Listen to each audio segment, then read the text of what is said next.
તો Pakistan cricket board ભીખ માંગતું થઈ જશે। આના મોડે ભારતની તાકાત વિશે જરા સાંભળો।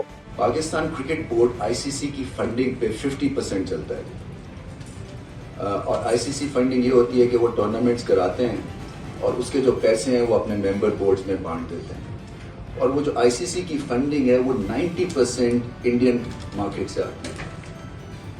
सो हमें एक तरह से इंडिया के बिजनेस हाउसेस पाकिस्तान क्रिकेट को चला रहे हैं और कल को अगर इंडियन प्राइम मिनिस्टर ये सोच लेती कि हम पाकिस्तान को फंडिंग नहीं देंगे तो ये क्रिकेट बोर्ड जो है ये कोलैप्स भी हो सकता है।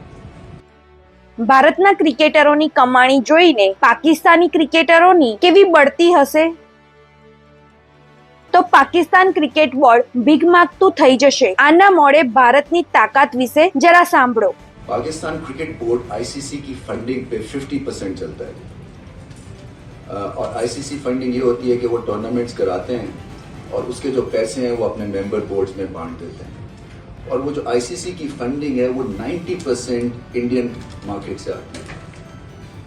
सो हमें एक तरह से इंडिया के बिजनेस हाउसेस पाकिस्तान क्रिकेट को चला रहे हैं और कल को अगर इंडियन प्राइम मिनिस्टर ये सोच लेती कि हम पाकिस्तान को फंडिंग नहीं देंगे तो ये क्रिकेट बोर्ड जो है ये कोलैप्स भी हो सकता है। ભારતના ક્રિકેટરોની કમાણી જોઈને પાકિસ્તાની ક્રિકેટરોની કેવી બઢતી હશે?